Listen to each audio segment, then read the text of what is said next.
Master minds commerce చదవాలనుకునే 10th inter విద్యార్థుల తొలి ఎంపిక. నమస్తే రమగారు. నమస్తే జయ. రమగారు, విక్రమ బేతాళ కథ ఏదైనా ఒకటి చెప్తారా? యాక్చువల్గా ఇవి ఒరిజినల్ కథలనే చెప్పాలి. ఇవి ఎక్కడి నుంచి తీసింది? మన కథా సరిత్సాగరంలో త్రివిక్రమసేనుడి కథ ఒకటి చెప్తారు. విక్రమార్కుడు బదులు త్రివిక్రమసేనుడిగా కనపడతాడు ఆ కథలో. అందులో నుంచి తీసిన కథలే గుణాఢ్యుని కథలుగా చెప్తారు. దీన్ని ఇద్దరు ముగ్గురు విడిగా కథలుగా రాశారు. మన దగ్గర ఇంచుమించు 2-3 రకాల పుస్తకాలు ఉన్నాయి. కాస్త పేర్లు అటు ఇటు అవుతాయి కానీ కథలు మాత్రం సేమే. పట్టువదలని విక్రమార్కుడు లేదా త్రివిక్రమసేనుడు లోపలికి నడిచాడు. దాన్ని భుజాన్ని వేసుకున్నాడు కళేబరాన్ని. బయటికి వస్తూ ఉంటే దాన్ని ఆశ్రయించుకుని ఉన్న భేతాళుడు ఈ కథ చెప్పాడు. పూర్వం అట ఒక రాజకుమారుడు మంత్రి కుమారుడు పరమ స్నేహితులుగా ఉండేవాళ్ళు. అయితే రాకుమారుడు మంత్రి కుమారుడు వీళ్ళిద్దరూ ఒకనాడు వేటకెళ్ళారు. వేటకు వెళ్తే వేట తమకంతో లోపలికి వెళ్ళిపోయారు. సైన్యం అది ఓ పక్కకి వెళ్ళిపోయింది. వీళ్ళిద్దరూ మాత్రం జంటబాయని పక్షులు కలిసి ఉంటారు.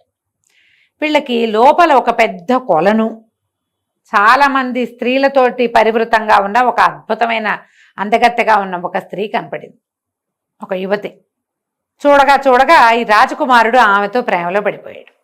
ఆ అమ్మాయి ఏం చేసింది, ఒక తామర పువ్వు తీసి చెవిలో పెట్టుకుంది, నీలిరంగు కలువని తీసి చెవిలో పెట్టుకుంది. తర్వాత నోరు తెచ్చి పళ్ళు ఇలా తోముకుంటూ చేసింది. తర్వాత ఏం చేసింది, దీన్ని పద్మాన్ని తుంపి తలలో పెట్టుకుంది. పెట్టుకున్నాక గుండె మీద ఇట్లా చేయి పెట్టుకుంది, 2 చేతులు ఇట్లా పెట్టుకుంది. ఏవో సైగలు అవి. రాజకుమారుడికి అమ్మాయి మీదే దృష్టి ఉంది. ఇతను చూస్తున్నాడని మంత్రి కుమారుడు పెద్దగా అతను అలా ఆ ధోరణి కలిగిన వాడు కాదు. అయితే యువతలకు వచ్చేసారు. ఇంకా అక్కడ నుంచుంటే బాగుండదు, చాలామంది స్త్రీలు ఉన్నారు. వాళ్ళకి సైనికులు వాళ్ళు వీళ్ళు కథలు నిలిపించే వాళ్ళు ఉంటారు. వెకటుగా ఉంటుంది. యువతలకు వచ్చాక ఇతనికి ఆ అమ్మాయి గుర్తొస్తుంది. 4 రోజులు 5 రోజులు గడిచాక ఏమిటో దిగులుగా ఉన్నావు అని అడిగాడు మంత్రి కుమారుడు. చెప్పలేను, అక్కడ ఏంటో ఒక అమ్మాయిని చూసాము, చాలా ఇదిగా ఉంది, మనసు అక్కడే తిరుగుతోంది అన్నాడు. అనేసరికి మంత్రి కుమారుడు అన్నాడు, నీకు దొరకంది కాదు ఈ అమ్మాయి అంటే. ఎట్లా దొరుకుతుంది అన్నాడు. ఎందుకు దొరకదు, బ్రహ్మాండంగా సైగలు చేసింది, ఉత్పలం తీసి చెవిలో పెట్టుకుంది అంటే కర్ణోత్పలుడు అనే రాజుగారి రాజ్యంలో ఉంటుంది ఆ అమ్మాయి. తర్వాత పళ్ళు దోమింది బాగా, ఒక దంత వైద్యుడి కుమార్తె. పద్మం తీసి తల్లో పెట్టుకుంది, ఆవిడ పేరు పద్మావతి. 2 చేతులు గుండెల మీద పెట్టుకుంది, నువ్వు నా గుండెల్లో ఉన్నావని నీకు తెలియజేసింది. నువ్వు అర్థం చేసుకుంటే బాగుంటుంది. నీకు అర్థమైందా అన్నాడు రాజకుమారుడు. ఎందుకు అర్థం కాలేదు, నేను అక్కడి నుంచి వచ్చాక నీ మూడ్స్ కనిపెట్టి ఈ వ్యవహారం అంతా కనుక్కున్నాను. కళింగ రాజ్యానికి రాజు కర్ణోత్పలుడు. ఆ కర్ణోత్పలుడు దగ్గర సింహుడు అనేటువంటి దంతఘాటకుడు అంటే డెంటిస్ట్ ఉన్నాడు, రాజుగారి డెంటిస్టు. ఆయనకు ఒక అద్భుత సౌందర్యవతి అయిన పద్మావతి అనే కుమార్తె ఉంది. చూడు 3 పాయింట్లు ఇక్కడ కుదిరినాయి. ఈ అమ్మాయి ఆ పళ్ళ డాక్టర్ గారి కూతురు.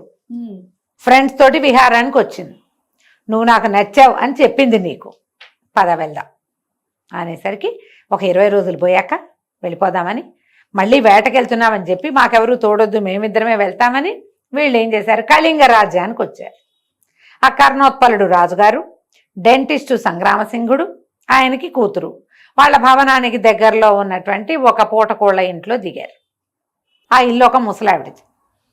అయితే ఈ పూటకోళ్ళ అవ్వలు, పేదరాశి పెద్దమ్మలు వీళ్ళంతా రాజకుటుంబంతో పరిచితులుగా ఉంటారు. చాలా మన ఈ కథల్లో అలాగే కనపడతారు. దేశాల కథలు తెలుసుకుని రాజకుమార్తెలకు చెప్పటాలు అవన్నీ జరుగుతాయన్నమాట. అయితే వీళ్ళు నిదానంగా కనుక్కున్నారు. కనుక్కుని ఈ దంతఘాటకుడు ఒక ఆయన ఉన్నాడు కదా, వాళ్ళకు ఒక కుమార్తె ఉందని విన్నాం, చాలా అందగత్తట, ఏమిటవా అని అనుకుంటే, అవును ఆయన, ఆ పిల్ల దగ్గరే నన్ను పనిలో పెట్టారు. నాకు బట్టలు బాగుండలేదు, అప్పుడప్పుడు వెళ్ళాలి, నేను నిజానికి వెళ్ళి పిల్లని చూసొస్తూ ఉండాలి. మా అబ్బాయి ఏమో నేను ఏదైనా మంచి మంచి వస్త్రాలు అక్కడి నుంచి తెచ్చుకుంటే మా వాడు వస్త్రాలు పట్టుకుపోయి అమ్మేసుకుంటాడు. ఈ చింకి పాతలతోటి ఉన్నాను నేను, ఈ గుడ్డలతోటి ఆ భవనంలోకి వెళ్తే బాగుండదని ఏదైనా మంచి వస్త్రం ఏర్పడ్డప్పుడు వెళ్దాంలే అని ఊరుకున్నాను ఆయన అంటే, మంత్రి కుమారుడు చాలా ముద్దుగా ఏమన్నాడంటే, ఈ ఉత్తరీయం తీసుకో అవ్వా, చక్కటిది, మా వైపు ఇవి బాగా నేస్తారు, తీసుకోమని చక్కగా తన వస్త్రం ఆవిడకి ఇచ్చాడు. నువ్వు ఒక్క పని చెయ్యి, ఈ దంతఘాటకుడి భవనానికి వెళ్ళు, ఆ పద్మావతి దగ్గరికి వెళ్ళి నువ్వు అడవిలో ఒక రాకుమారుణ్ణి చూసావు కదా, అతను నీ కోసం వచ్చి ఊళ్ళో ఉన్నాడని చెప్పవా అన్నాడు. అనేసరికి సరే ఈ అమ్మాయి ఏం చేసింది, ఈవిడ వెళ్ళిన తర్వాత 2 గంటల్లో గబగబా వచ్చేసరికి ఆశ్చర్యపోయారు. ఏం జరిగింది అని అడిగారు.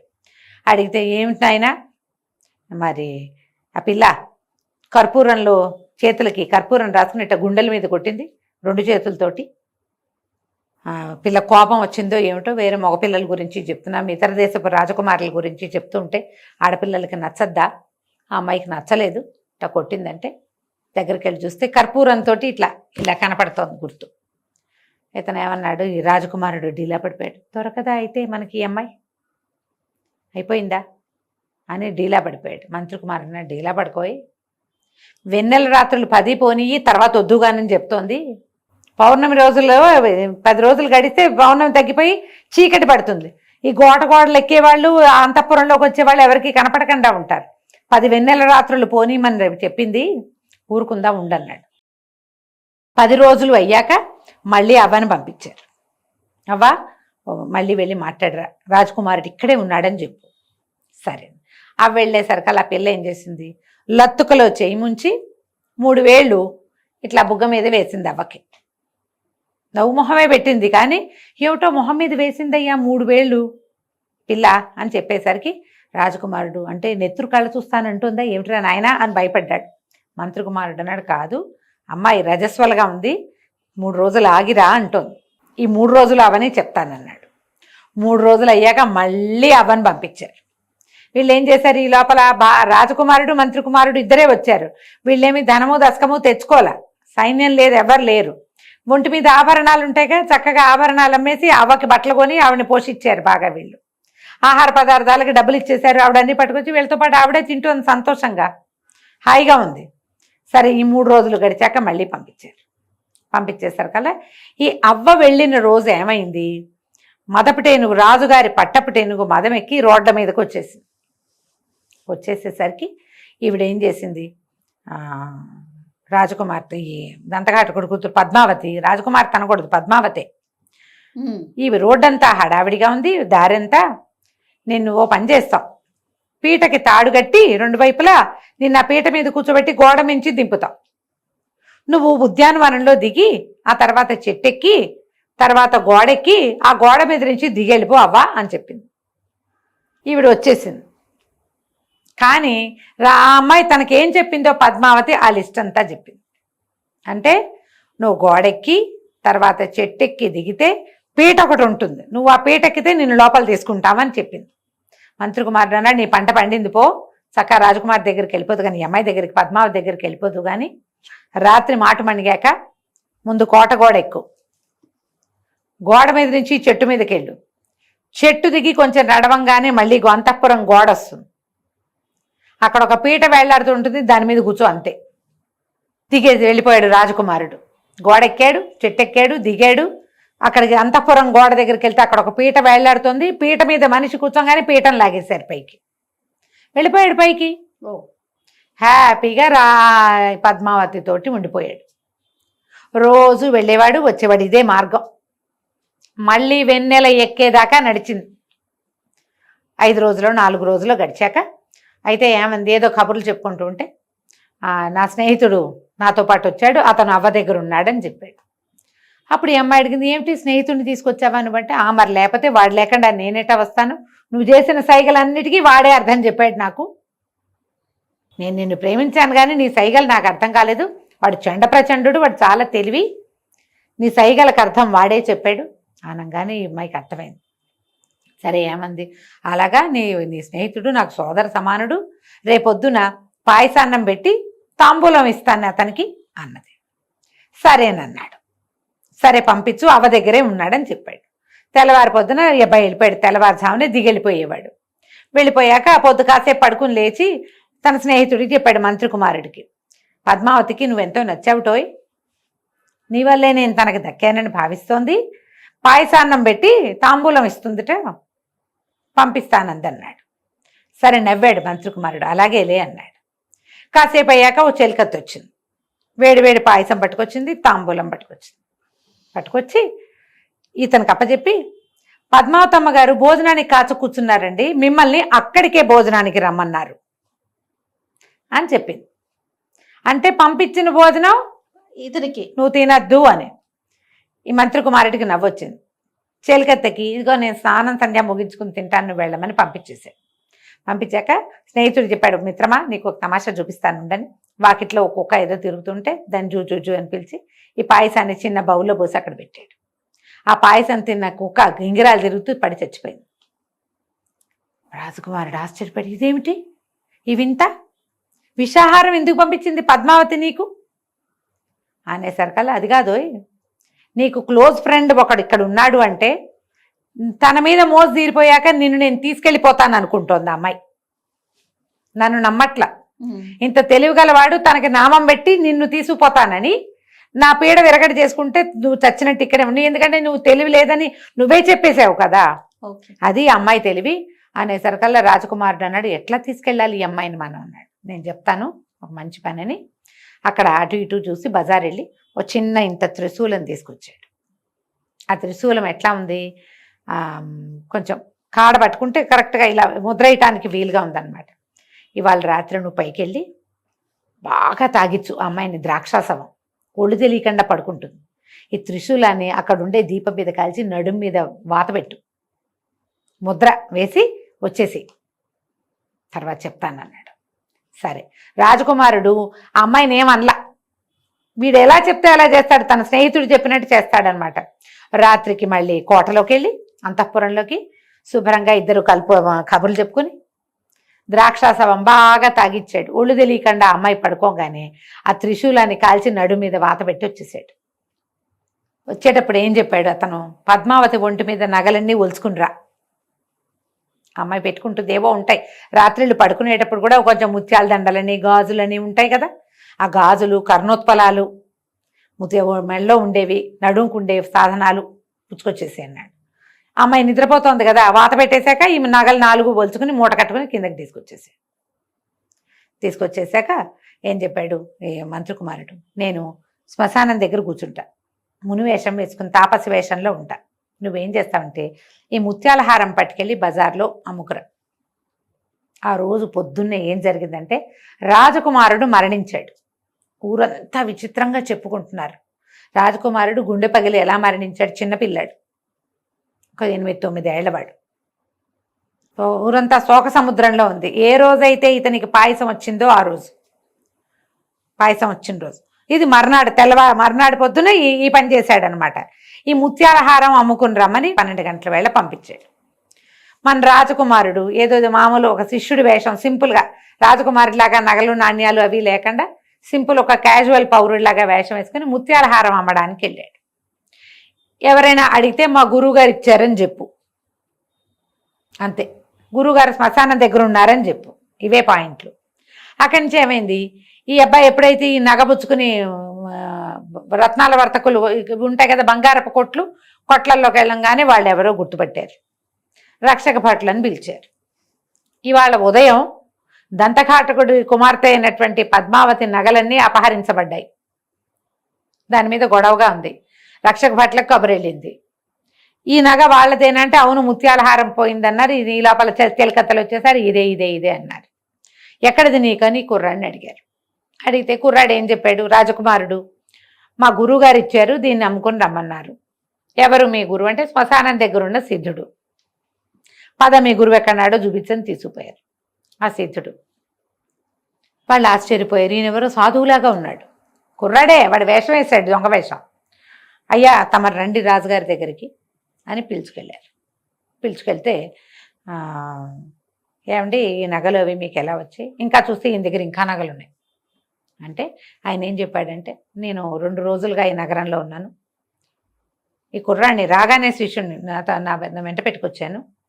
నిన్న రాత్రి ఈ నగరంలో ఏదో జరగబోతోందని నేను నగరంలోకి వస్తే ఒక యోగినుల గుంపు కనపడింది నాకు. యోగినులు అంటే వీళ్ళు యక్షిణులు, వాళ్ళల్లో ఒక సమూహం అనమాట. యోగినులు అంటే వీళ్ళు శ్మశానాల్లోనూ అక్కడ సంచరిస్తారు. వీళ్ళు ఏం చేస్తారు, నరబలి ఇస్తారు. అయితే వాళ్ళల్లో ఉన్న ఒక యోగిని నేను చూస్తుండగానే రాజకుమారి హృదయ కుసుమాన్ని భైరవుడికి అర్పించింది. నా దగ్గరికి వచ్చింది. నాతో ఏదో వెకిల్ చేష్టలు చేయబోతే ఆమె నగలు ఊడలాక్కుని నడు మీద త్రిశూలంతో ముద్రించి పంపించా. ఆ నగలు ఇవి అని చెప్పాడు. చెప్పంగానే ఆశ్చర్యపోయారు. మీరు ఆ యోగినులు ఎటువైపు వెళ్ళారు అంటే నాకు తెలీదు, నేను అలా చూడలేదు, కానీ ఏవో భవనాల సమూహంలోకి వెళ్ళినట్టే కనపడింది. ఆ యోగినిగా ఉన్న ఆమె సాధారణ స్త్రీ కాదు, ఏదో ఉత్తమ జాతికి చెందిన స్త్రీగా ఉంది అనగానే రాజుగారు వెంటనే పెద్ద పెద్ద భవనాల్లో ఉన్న ఆడపిల్లలందరిలోనూ ఎవరి నడు మీద త్రిశూలం ముద్ర ఉందో చూడమన్నారు. చూసొచ్చారు. దంతఘాటగడు కుమార్తె అయినటువంటి పద్మావతి నడు మీద త్రిశూలం ఉంది. ఆ ముసలమ్మలు అందరు ముసలమ్మలు పంపించారు చూసి రావడానికి. ఇగో వీళ్ళ అమ్మాయి నడు మీద ఉంది అనగానే ఆ పిల్లని పట్టేసుకున్నారు. ఈయన సిద్ధుడిని అడిగాడు, ప్రభు ఏం చేయమంటారు స్వామి ఈ అమ్మాయిని? ఈ అమ్మాయి వల్ల కదా రాజకుమారుడు చనిపోయాడు అనేసరికల్ ఈయన ఏమన్నాడు, చిన్న వయసు, యోగినిగా అయ్యుంటుంది, ఈ మధ్య తల్లిదండ్రుల నుంచి దూరం చేసి శ్మశానం దగ్గర వదిలిపెట్టండి, ఆ అమ్మాయి దాన్ని అమ్మాయి అయిపోతుంది, దాన్ని శిక్షిస్తే మీ వల్ల కాదన్నాడు. రాజుగారు సరేనని ఈ పద్మావతిని వాళ్ళ ఇంట్లో నుంచి బయటికి తెప్పించి సైనికులతోటి తీసుకుపోయి శ్మశానంలో విడిచిపెట్టించారు. యోగిని కదా, ఇంకా ఊళ్ళో ఉండకూడదు. రాజకుమారుడు మరణానికి కారణమైంది, రేపొద్దున ఎంతమంది కుమారుల మరణానికి కారణం అవుతుందో అది అదే అనగానే అయిపోయింది. వాళ్ళ అమ్మ నాన్న లబోదిబోమని ఎడుస్తారు, మా పిల్ల యోగినిగా మారిపోవటం ఏమిట్రా దేవుడా అని. చిలకత్తలు అందరికీ తెలుసు, ఎవరో మగవాడి దీని దగ్గర రెగ్యులర్గా వస్తాడు తెలుసు వాళ్ళకి. ఎవరు నోరు తెరుస్తారు?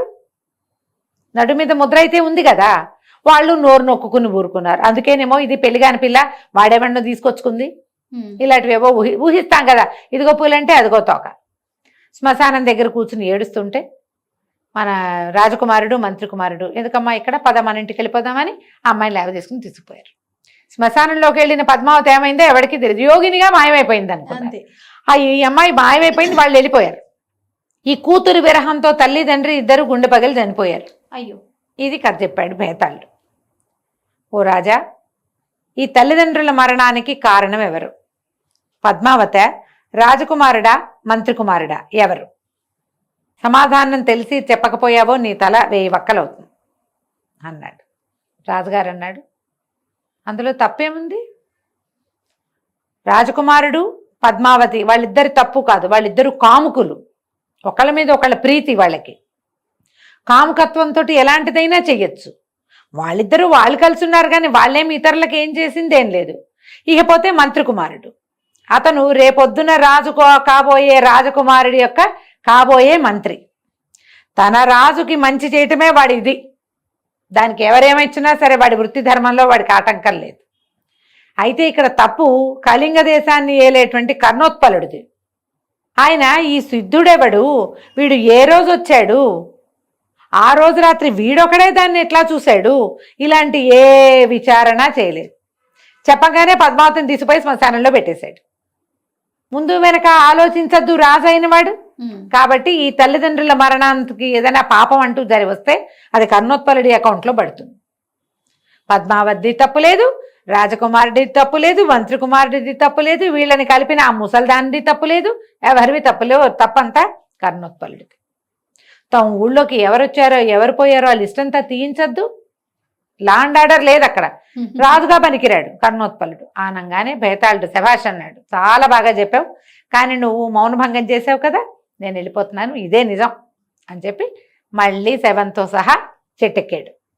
బేతాళుడు చెట్టెక్కాడు, ఈయనేమో వెనక్కి నడవటం మొదలుపెట్టాడు. కథ పాయింట్ చూసావు ఎట్లా వచ్చిందో? చాలా బాగుంది. ఇలాంటివి ఒరిజినల్ కథలు చెప్పుకుందాం కొన్ని. తప్పకుండా రమ్మ గారు. నమస్తే. నమస్తే జయ.